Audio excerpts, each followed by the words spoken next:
Meus irmãos, hoje nós vamos passear um pouquinho na Bíblia. Então, hoje ao invés de trazer um culto de domingo, eu decidi trazer um culto de quarta-feira, um ensino bíblico. Porque eu acho que é através do ensino que nós aprendemos a palavra, e é através do ensino que nós vamos poder exercitar a nossa fé em Deus. É aprendendo com as Escrituras que nós vamos poder exercitar a nossa fé em Deus. A nossa palavra de hoje está em 2 versículos em Atos dos Apóstolos, no capítulo 24, já bem no finalzinho do livro de Atos, no capítulo 24, e bem no final do versículo também, do capítulo também, tem 2 versículos que enquanto eu li as Escrituras essa semana me chamou a atenção. E por incrível que pareça, nós vamos ler em 2 versões, porque esses versículos, eles são interessantes. Atos 24 e 24. Nós vamos ler 2 versículos, o 24 e o 25. E depois nós vamos andar um pouquinho pela Bíblia, para nós aprendermos algumas coisas. Isso aqui diz respeito ao apóstolo Paulo, preso em Roma, ou preso ainda para ser levado para Roma. Mas Paulo está preso, e no versículo 24 diz assim: alguns dias depois, vindo Félix com sua mulher Drusila, que era judia, mandou chamar a Paulo e ouviu-o acerca da fé em Cristo. E tratando ele da justiça e da temperança e do juízo vindouro, Félix, espavorido, respondeu: por agora vai-te, e em tendo oportunidade te chamarei. Esses 2 versículos. Eu vou ler na versão internacional para você entender um pouquinho melhor o que Félix falou. Atos 24, versículo 24 e 25. A Bíblia diz assim: vários dias depois, Félix veio com Drusila, sua mulher, que era judia, mandou chamar a Paulo e o ouviu falar sobre a fé em Cristo Jesus. Quando Paulo, porém, se pôs a discorrer acerca da justiça, do domínio próprio e do juízo vindouro, Félix teve medo e disse: basta por enquanto, pode sair. Quando eu achar conveniente, mandarei chamá-lo de novo. Então eu vou repetir essa frase de Félix: basta por enquanto, pode sair. Quando eu achar conveniente, mandarei chamá-lo de novo. Quando eu estava lendo, e eu geralmente leio a Bíblia na versão revista e corrigida, que é essa versão que eu tenho em minhas mãos. Mas eu estava lendo no meu iPad na nova versão internacional, e eu me deparei com essa palavra. Eu achei interessante essa palavra de Félix, quando ele disse: basta por agora chega, não precisa falar mais nada, pode ir, volta para a sua cela ou para a sua casa, que ele estava preso. Quando eu achar conveniente, te chamo de novo. Eu achei interessante essa palavra, porque parece muito com algumas pessoas com quem a gente conversa. Veja que Paulo iniciou a falar sobre justiça, sobre domínio próprio e sobre juízo vindouro. Paulo, na nossa tradução, justiça, temperança e juízo vindouro. E esse negócio mexeu um pouquinho com Félix. A Bíblia diz que ele teve medo, que ele ficou espavorido. Aquele negócio mexeu com o seu interior. E ele mandou Paulo sair. Eu vou conversar com vocês hoje porque eu sempre falo do Evangelho aqui. E eu procuro sempre dizer para os irmãos, não tentando desencorajá-los, mas encorajando, de que o Evangelho verdadeiro de Jesus não é esse Evangelho que se prega em muitos lugares hoje. E eu quero com isso aqui mais uma vez dizer que eu não estou criticando nenhuma igreja. Eu estou criticando, e às vezes eu sou crítico mesmo, e por vezes até antiético, em dizer que algumas pessoas estão vivendo um tipo de evangelho que não é condizente com o evangelho bíblico, com aquilo que Jesus ensinou. Existe um evangelho que vem sendo bastante aderido nos dias atuais, um evangelho de facilidades, um evangelho muito tranquilo, e eu quero chamar esse evangelho, segundo a palavra de Félix, de conveniente.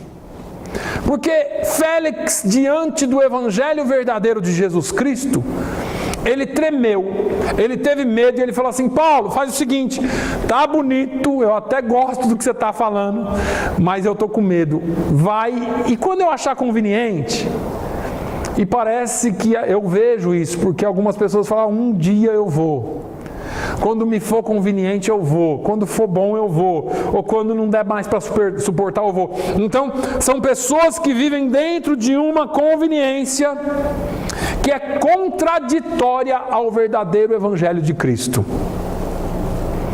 Através desse estudo hoje eu quero falar um pouquinho sobre esse Evangelho conveniente.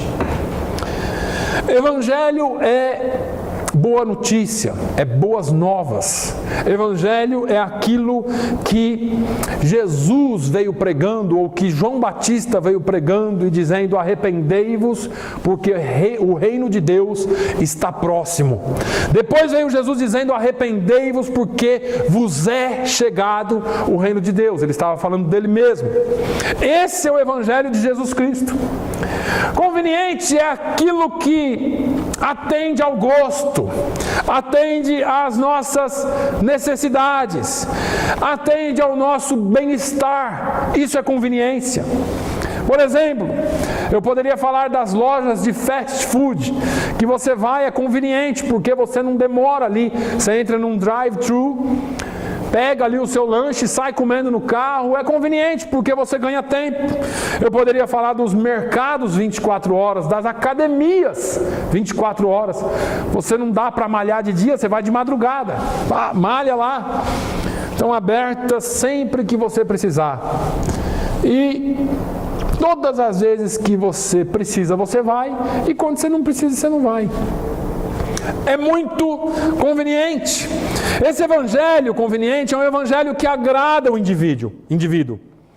É um evangelho leve, light, que não pega pesado. Eu vou usar aqui algumas expressões brasileiras, né? É um evangelho que atende todas as nossas necessidades, beneficia muito o eu, porque há vitória para você, existe bênção para você, existe prosperidade para você, e esse evangelho que sempre prega algo bom para você, mas que você na verdade não tem que assumir nenhuma responsabilidade. Eu sempre me lembro das conversas que eu tenho com a Vivian, porque nas nossas conversas, ontem eu brinquei com ela, falei: dá para você pregar amanhã? E eu só, ela não gosta nem de pensar nessa ideia, né? Falei: você prega amanhã, e eu fico de boa, porque às vezes ela falando comigo, ela traz assim alguns ensinamentos, né? E ela falou: se tudo é culpa de Deus ou do diabo, que é o evangelho conveniente, nós não temos responsabilidade nenhuma. Nós estamos criando uma geração de robôs cristãos que, quando não é vontade de Deus, é culpa do diabo. Então eu não preciso fazer nada. Aliás, palavras dela: para que julgamento? Se tudo foi Deus quem fez e permitiu, ou se não foi o diabo quem bagunçou com a sua vida, você não tem culpa de nada, então você não tem que ser julgado por nada. E assim é esse evangelho. Quando acontece alguma coisa, está amarrado, irmão, é Satanás. E quando está tudo bem e você está em vitória, Deus está te abençoando. Quando não, é o diabo que está te massacrando. Então é um evangelho muito conveniente. Ou seja, Não é preciso deixar o mundo, não é preciso deixar as minhas práticas, não é preciso ler a Bíblia, não é preciso orar, não é preciso jejuar, não é preciso estar em comunhão com os irmãos, porque, afinal de contas, nós já somos salvos. Para que comunhão? O evangelho conveniente é um evangelho que leva as pessoas a viverem uma tranquilidade ou uma consciência tranquila demais, um conforto, sossego, felicidade acima de tudo. Aliás, você é o melhor de Deus. E nós temos visto e ouvido esse evangelho muitas vezes, e de forma que os mandamentos de Jesus não se encaixam nas nossas vidas. Aliás, é melhor ignorar, porque os ensinamentos de Jesus são tão duros. Hoje, infelizmente, a maioria esmagadora de um país cristão, que se autodenomina cristão, vive esse evangelho da conveniência. Um evangelho que não se preocupa com o que está acontecendo. Um evangelho que tanto faz como tanto fez o que o seu filho está aprendendo na escola. Afinal de contas, eles usam nomes bonitos, e hoje o pastor pregou aqui de manhã, ele disse que tudo são wellness classes, healthy classes, mas na verdade não tem nada de bem-estar e nem de saudável, porque o que eles estão ensinando são coisas que não deveriam jamais ser nem cogitadas nas nossas escolas. Mas esse é o evangelho conveniente. Esse texto de Atos 24 me chamou bastante a atenção essa semana, porque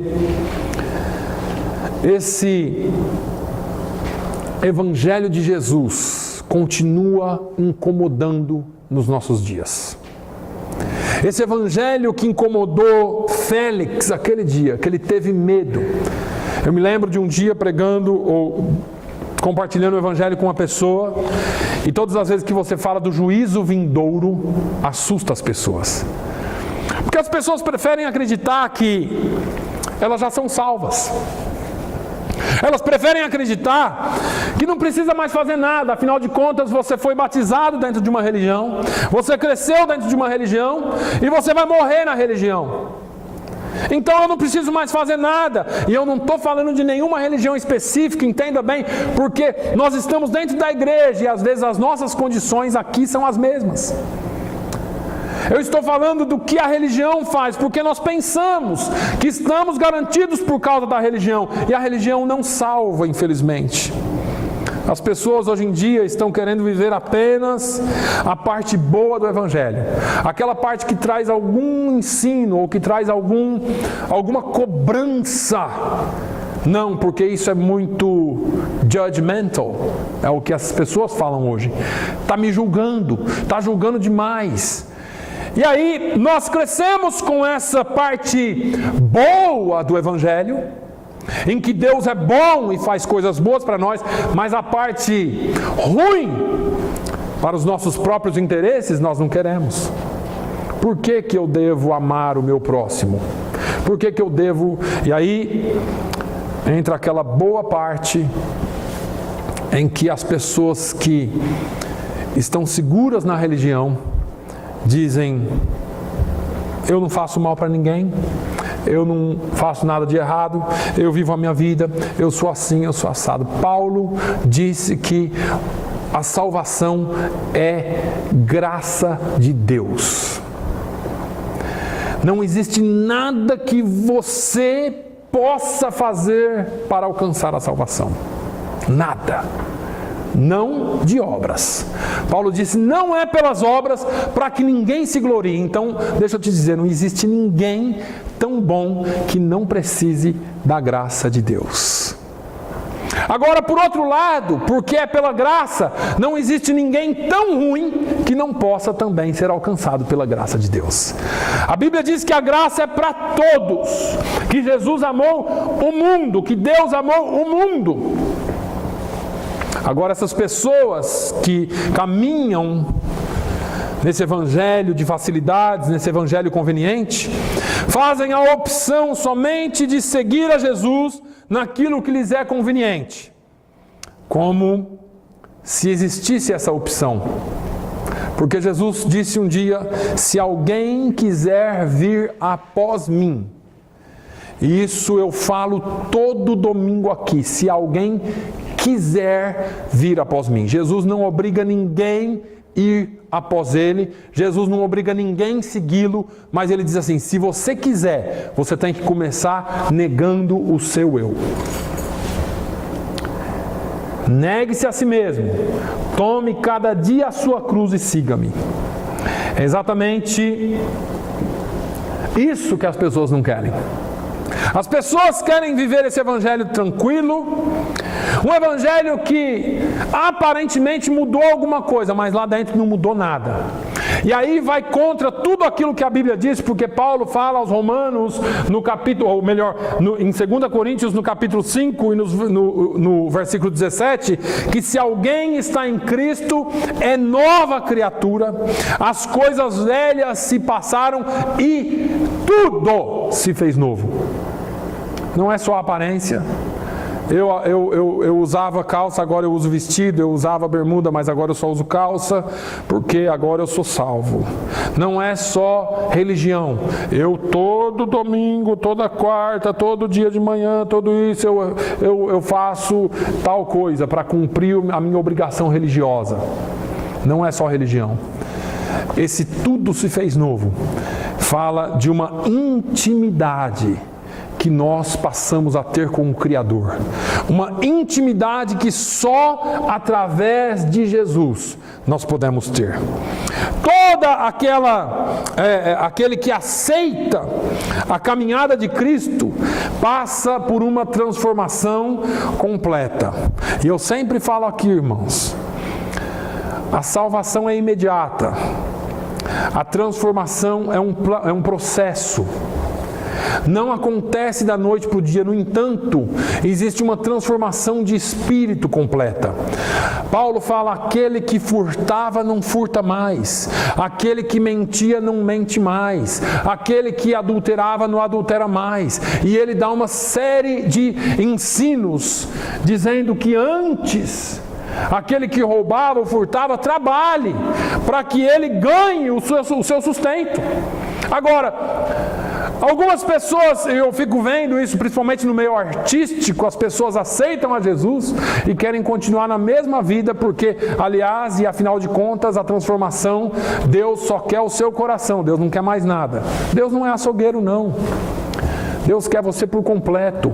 É tudo que faz novo, é toda a diferença. Você é completamente transformado. Transformação é uma alteração de estado, de um sistema, é uma mudança geral em tudo. A transformação das velhas coisas que ficam para trás e tudo se faz novo, não é algo fácil. Esse processo de transformação é difícil. Em muitos momentos, e eu vou te dizer, na maioria das vezes, não existe nenhum prazer carnal nessa transformação. Por quê? Porque existe dor. Pensa um pouquinho comigo. Você vai, eu já disse isso aqui, você vai no médico com dor de garganta, o que ele te dá? Um antibióticozinho lá, você vai lá na farmácia, faz, toma 9 dias, 7 dias lá o dia, o tanto que ele der, passou. Você vai no médico e está com câncer, o que ele te dá? Quimioterapia, radioterapia, cai cabelo, fica fraco, vomita, passa mal. Quanto maior é a doença, ou quanto mais grave é o problema, mais transformação precisa, e mais destruição precisa. Destruição do quê? De células que estão acabando com o seu corpo. No Evangelho de Jesus é assim. Nós temos que ser desconstruídos. Aquilo que você fazia, irmãos, Deus, isso parece chavão, né? Bíblico, mas não é, é verdade. Deus livrou o povo de Israel. O povo saiu, todo o povo atravessou o Mar Vermelho e foi direto para a Terra Prometida, não é? Foram 40 anos de deserto. Porque segundo os historiadores e segundo o que a Bíblia diz, o povo saiu do Egito, mas o Egito não saiu de dentro deles. Libertação, só no deserto. Transformação, só no deserto. Mudança de vida, tem que ter esforço. A ponto de muitas vezes você até querer desistir. Assim como Moisés.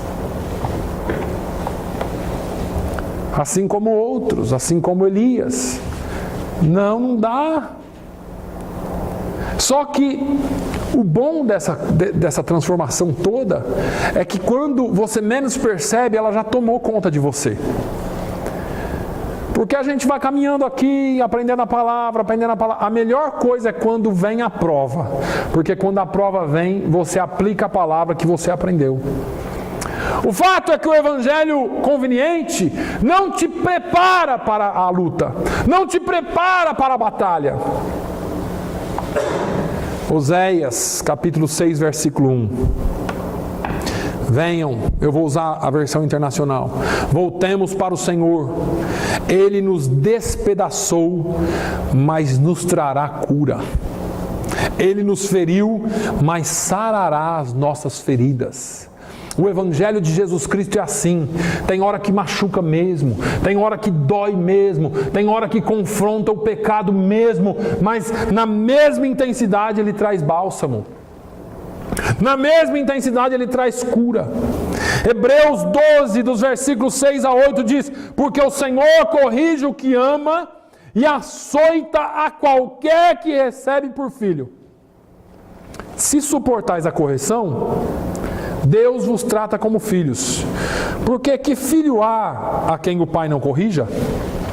Mas se estais sem disciplina, da quais todos são feitos participantes, sois então bastardos e não filhos. Isso aqui é muito sério.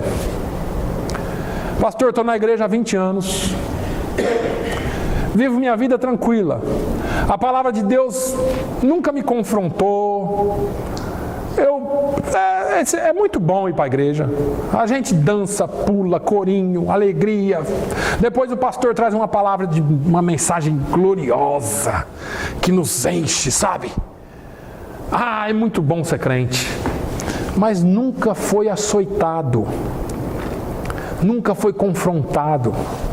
Nunca a palavra falou para ele assim no íntimo: você está no caminho errado. O escritor aos Hebreus fala assim: tem alguma coisa errada. Se você nunca foi corrigido pela palavra, se você está sem disciplina nenhuma, abre o olho. Porque talvez, quem sabe, você não seja filho. Porque se fosse filho, o pai te corrigiria. Quem aqui que corrige o filho dos outros? Vai no vizinho e fala: moleque, você está errado, moleque. Só eu, né, Rosana, que sou professor, então eu corrijo o filho dos outros. Mas quem é que corrige o filho dos outros normalmente? Ninguém. Deus também não.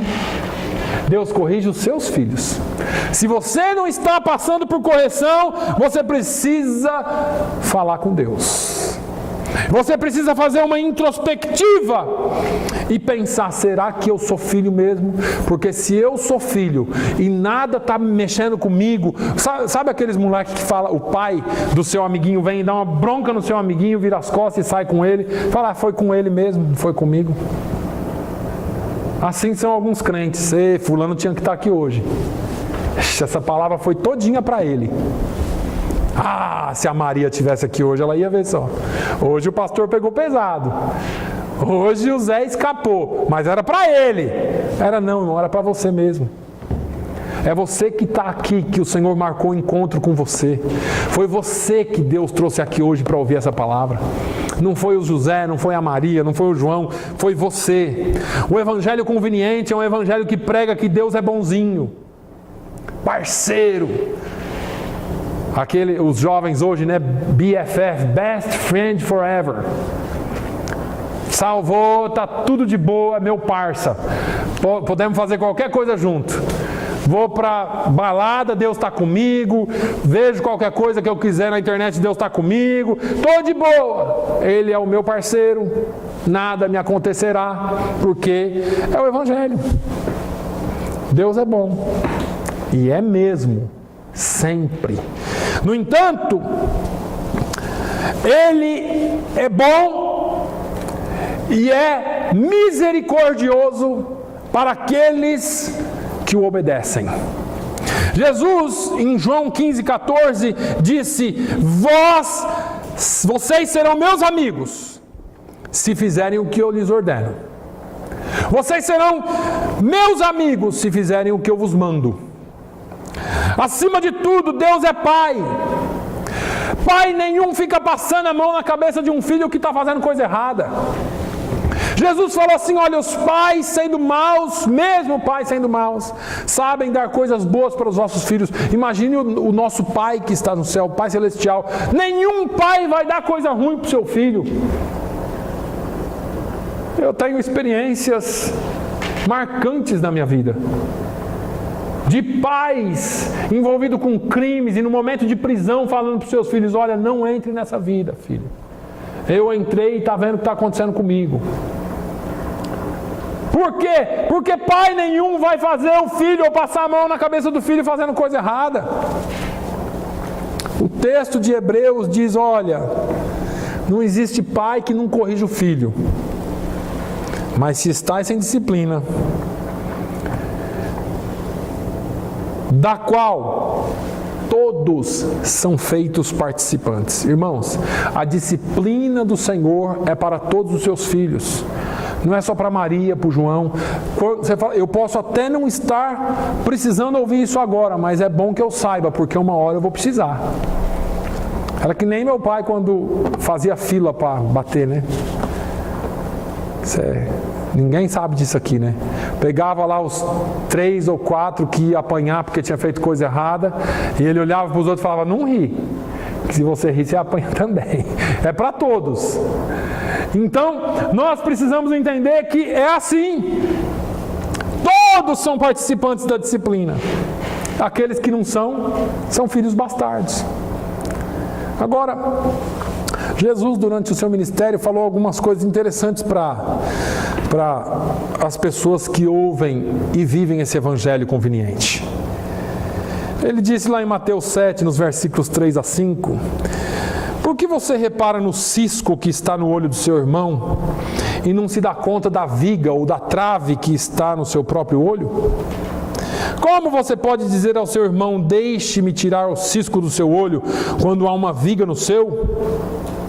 E aí Jesus chama esses sujeitos de hipócritas. Tire primeiro a viga do seu olho, e então você verá claramente para tirar o cisco do olho do seu irmão. Em Mateus 7,21, ele diz: nem todo aquele que me diz Senhor, Senhor, entrará no reino dos céus, mas apenas aquele que faz a vontade do meu Pai que está nos céus. Em outras palavras, pode ser bonitinho na igreja, pode cantar, pode dar glória a Deus, pode ir para a igreja todo dia, mas se não fizer a vontade de Deus todos os dias da sua vida, você não vai entrar no céu. Vida com Deus, ou ser cristão, não é ir à igreja. Nós vamos à igreja para comunhão, para aprender a palavra, mas vida cristã é 24 horas por dia, irmãos, é relacionamento. Somos eu e você com relacionamento estreito com Deus. Jesus dizia palavras que incomodavam as pessoas. E aí, imagina o pastor falando isso para a igreja. Tem gente que sai da igreja. Tem gente que não gosta de ouvir a verdade. Tem gente que não gosta de ser confrontado. Mateus 9,4, Jesus disse: conhecendo Jesus seus pensamentos, disse-lhes: por que vocês pensam maldosamente em seus corações? Por que é que você pensa isso, meu irmão? Por que é que você pensa isso do seu irmão? Por que é que você está pensando em mentir? Por que é que você está pensando em enganar? Por que é que você está com esses pensamentos? Jesus dá uma palavra um pouquinho mais dura. Em Mateus 10:33, mas aquele que me negar diante dos homens, eu também o negarei diante do meu Pai que está nos céus. Muitos não seguem a Jesus por vergonha, por não quererem deixar tradições, não quererem deixar coisas que o meu pai foi, o meu avô foi, meu bisavô foi, eu também vou ser. Mateus 10, 37 e 38. Quem ama seu pai, sua mãe, mais do que a mim, não é digno de mim. Quem ama seu filho ou sua filha mais do que a mim, não é digno de mim. E quem não toma a sua cruz e não me segue, não é digno de mim. E tem gente que pensa que Jesus estava falando para abandonar a família. Jesus não estava, não. Jesus estava falando para colocá-lo em primeiro lugar na sua vida, porque quando você coloca Jesus em primeiro lugar na sua vida, você não vai ter problema com família ou não. Se você tiver Jesus em primeiro lugar na sua vida, você não vai ter problema em amar seu filho mais do que a Jesus. As pessoas confundem. Então eu não vou poder cuidar mais do meu filho ou mais da minha esposa. Não, você tem que fazer isso. O problema é que algumas pessoas colocam eles na frente de tudo. Porque o meu pai, então eu não sigo. Porque o meu filho, então eu não sigo. Porque isso, porque aquilo. E criamos regras para nós mesmos, quando nós poderíamos estar abertos para seguir Jesus. Temos tantas outras escrituras, mas o horário não nos deixa. Agora, é na dureza do Evangelho de Jesus Cristo, aquele que nos confronta, aquele que nos fala a verdade, que as nossas vidas são transformadas porque o nosso pecado é confrontado. É pela palavra que Jesus diz que limpa a nossa vida. É na dureza do Evangelho de Jesus que o nosso temperamento difícil, a nossa altivez de espírito, a nossa soberba, o nosso orgulho é domado. Porque se você quiser seguir a Jesus certo, você vai ter que dobrar o seu eu. Você vai ter que domar o seu eu. É na resposta dura do Evangelho da Verdade que os nossos questionamentos são respondidos. E às vezes, irmãos, nós temos perguntas e quando a palavra responde, a gente não quer aceitar. Quantas vezes eu já ouvi isso? E aí as pessoas dão as maiores explicações, né? O que você acha disso? Eu disse, olha, a Bíblia fala isso, isso, isso. Mas eu não acredito assim. Então você não acredita na Bíblia. Mas a Bíblia foi escrita por homens, e aí começam tantas outras explicações ou tentativas. Mas você tem que entender que é na resposta que confronta, é que você é mudado, que você é transformado. Quando Paulo começou a discorrer esse evangelho para o governador, quando ele começou a falar essas palavras do evangelho de Jesus, olha, você precisa entender algumas coisas, Paulo estava falando.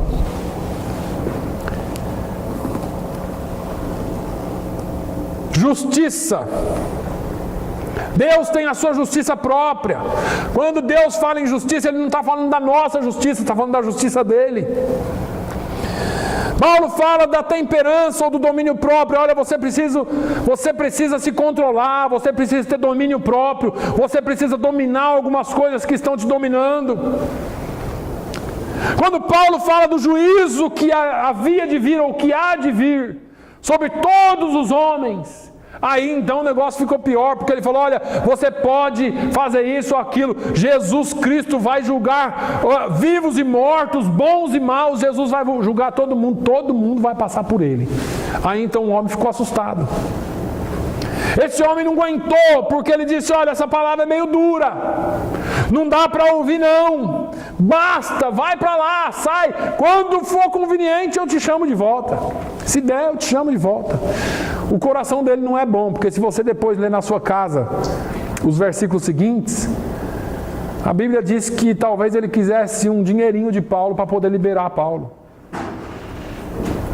E porque ele não teve esse dinheiro, porque todas as vezes que ele chamava Paulo, Paulo falava do Evangelho, ele deixou lá Paulo, e no futuro ele foi substituído e deixou para agradar os judeus. O negócio dele não era com Deus, era com o povo. Deixa eu te dizer, enquanto você estiver querendo agradar pessoas, você não vai agradar a Deus. Nós precisamos agradar a Deus. E aí nós vamos agradar algumas pessoas, desagradar outras, mas nos garantirá a vida eterna. Porque é muito complicado esse evangelho. O evangelho da conveniência, ele é simples, ele é fácil de entender, ele é fácil de seguir. Afinal de contas, você é a melhor coisa que Deus tem. Veja que nós vamos falar sobre outros temas do Evangelho de Jesus que Paulo abordou. E se você entrar no livro dos Romanos, na carta aos Romanos, já desde o capítulo 1, Paulo começa a abordar algumas coisas. No versículo 32, antes Paulo fala de uma série de práticas. No versículo 32 do capítulo 1, Paulo fala: embora conheçam o justo decreto de Deus, de que as pessoas que praticam tais coisas merecem a morte, não somente continuam a praticá-las, mas também aprovam aqueles que a praticam. Quando você puder, lê na sua casa Romanos 1. O evangelho conveniente é um evangelho que não confronta, que não condena nada daquilo que está escrito na Bíblia. É um evangelho que ignora o motivo pelo qual Jesus morreu na cruz. É um evangelho que brinca com o justo decreto de Deus. Qual é o justo decreto de Deus? As pessoas que praticam ou que aceitam tais práticas, ou que aprovam tais práticas, merecem a morte. Esse é o justo decreto de Deus. Como é que nós somos salvos se nós merecemos a morte? Paulo mesmo fala que todos pecaram e destituídos estão da glória de Deus. Como que nós podemos ser salvos? Somente pela graça. A Bíblia diz em Romanos ainda que Deus prova o seu amor para conosco, que nós, sendo ainda pecadores, Jesus morreu por nós. Só existe um meio de ser salvo e esse meio não é através do evangelho conveniente. Esse meio não é através de um evangelho que não confronta. Esse meio só é através do evangelho de Jesus Cristo e da sua morte vicária na cruz do Calvário. Não existe nenhum outro mediador ou ninguém mais que possa fazer isso por nós. O evangelho de Jesus nos confronta, nos corrige, nos açoita, nos disciplina, nos quebra quando é necessário. Mas em contrapartida Ele nos garante uma vida restaurada, Ele nos garante liberdade, Ele nos garante que através dEle nós não seremos entregues aos desejos carnais, às injustiças, às práticas deste mundo, mas nós somos guardados e guiados pelo Espírito Santo de Deus. Só através do Evangelho de Jesus é que nós podemos ser salvos.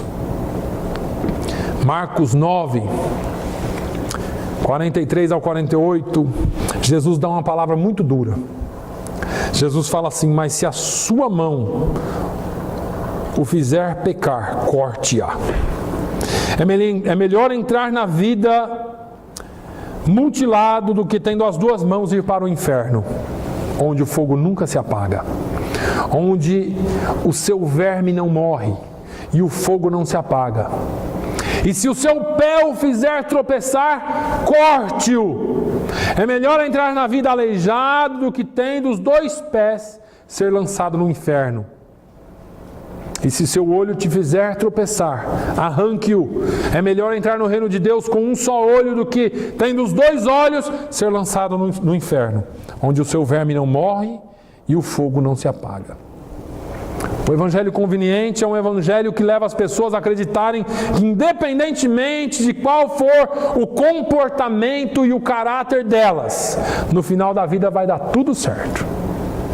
E é assim que muitos preferem acreditar. Não, eu estou de boa. Vai isso aqui tudo no final, tudo se encaixa. Agora, essas palavras de Jesus são duras para quem vive o evangelho conveniente. Foi por isso que Félix falou para Paulo: basta por hoje. Quando for conveniente eu te chamo de volta. O verdadeiro evangelho de Jesus, quando entra nos corações, nos obriga a deixar algumas coisas para trás. O verdadeiro evangelho de Jesus exige que a gente perca alguma coisa. Porque se nós não perdermos, se nós não transformarmos, ou se nós não deixarmos alguma coisa, nós não seremos transformados totalmente. Às vezes tem que arrancar uma mão, né? um pé, um olho, uma ganância, uma hipocrisia, uma língua grande, um passado promíscuo, um vício, alguma coisa, o Evangelho de Jesus vai arrancar de nós. E quando você for liberto disso, você vai ver que sua vida pode ser sim transformada. Talvez hoje o Evangelho de Jesus Cristo, o verdadeiro Evangelho, esteja exigindo que você deixe para trás alguma coisa para caminhar com Jesus de verdade. O verdadeiro Evangelho de Jesus não é light, não é conveniente. Os apóstolos que pregaram o Evangelho, esses apóstolos que estão na Bíblia, que pregaram esse Evangelho de Jesus, todos, com exceção de João, eu disse aqui domingo passado, tiveram mortes traumatizantes. E eu disse para você pesquisar, mas eu pesquisei para você. Filipe foi apedrejado até a morte. Tiago foi morto a pauladas. Marcos foi arrastado até a morte. Barnabé foi queimado. Pedro foi crucificado de cabeça para baixo. Paulo foi decapitado. André foi crucificado em uma cruz no formato de X. Mateus foi decapitado. Tomé foi morto com uma lança. Lucas foi enforcado. João foi jogado num tacho de azeite fervendo, mas não morreu. E aí foi exilado e preso na ilha de Patmos, onde teve a revelação do Apocalipse. O Evangelho conveniente não é bíblico e nem é a vontade de Deus para nenhum de nós. Provérbios 12, 25 diz: há caminhos que parecem certos, mas por fim levam à morte. O Evangelho conveniente conduz para a morte eterna, que significa a separação eterna de Deus. 1 João 2,6 diz que aquele que diz viver unido ou estar com Deus, deve viver como Jesus Cristo viveu. Só vive o verdadeiro Evangelho de Jesus quem vive como Jesus viveu. E por fim, a cruz que o Evangelho conveniente prega pode até parecer mais leve, pode até parecer mais light, pode até parecer mais tranquila, mais agradável, mais adequada às suas necessidades do hoje, mas não será adequada para te conduzir à eternidade. A única forma que existe de você ser levado a uma vida eterna com Deus é através do Evangelho verdadeiro de Jesus Cristo. É seguindo o que Jesus diz para seguir. Se alguém quiser me seguir, negue-se a si mesmo, negue o seu eu, coloque o seu eu lá no pé, no lugarzinho dele. Se encha de mim, carregue a sua cruz a cada dia e siga-me. Se você quiser seguir Jesus, você precisa deixar o Evangelho das conveniências, o Evangelho das facilidades, do eu faço o que eu quero de lado, e seguir o Evangelho de Jesus que confronta, mas que liberta, que quebra, mas que cura, que te pode até arranhar todo e trazer até sofrimento aparente ou momentâneo, mas que te trará um gozo eterno e vida eterna com Ele. Feche os seus olhos. Pai, eu te louvo. Eu te louvo porque, a despeito do Evangelho conveniente que tem sido pregado nas igrejas, ou em algumas igrejas, eu te louvo por aquelas que pregam o Evangelho verdadeiro de Jesus. Eu te louvo porque o Senhor nos deixou a sua palavra, e ela está aqui para ser seguida por qualquer um que quiser. Não é fácil. É simples, mas não é fácil. Porque o eu fala muito alto, porque o ego fala muito alto, porque o mundo grita muito alto, porque as hostes, as potestades gritam muito alto, mas a tua palavra é poderosa. O Senhor disse que nós estamos limpos e somos limpos pela tua palavra. Paulo fala que nós devemos ser renovados, as nossas mentes renovadas e transformadas pela tua palavra. Meu Deus, ensina-nos a seguir a Tua palavra somente. E se há em nós algo que precisa ser mudado, quebrado, meu Deus, arrastado de lugar, arrancado de nós, arranque, para que nós sejamos libertos e possamos seguir a Ti somente. Senhor, ensina-nos a ser cada dia mais igual a Ti. O Senhor disse, basta ao discípulo ser igual ao Mestre. Nós queremos ser iguais a Ti, Senhor. Nós queremos andar contigo, caminhar contigo todos os instantes da nossa vida. Pai, leva-nos em paz hoje. Nos dê uma semana abençoada. Mas faça-nos refletir nessa palavra. Que nós possamos refletir naquilo que o Senhor tem para nós. E que se nós formos em algum momento corrigidos ou confrontados, nós possamos nos alegrar em Ti. Porque sabemos que o Pai corrige o Filho que ama. E se o Senhor está nos corrigindo é porque existe amor em nós, em Ti por nós. E se está doendo é porque ainda estamos vivos, porque mortos não sentem dor. E porque estamos vivos, o Senhor pode nos reanimar, o Senhor pode nos revivificar, o Senhor pode nos dar força para caminhar contigo. No nome de Jesus, leva-nos em paz e guarda-nos, proteja-nos debaixo das Tuas asas. É o que eu te peço e agradeço no nome de Jesus. Que o amor de Deus, a graça do nosso Senhor e Salvador Jesus Cristo, a comunhão e a consolação do Espírito Santo seja sobre todo o povo de Deus, hoje e sempre. Todos digam amém.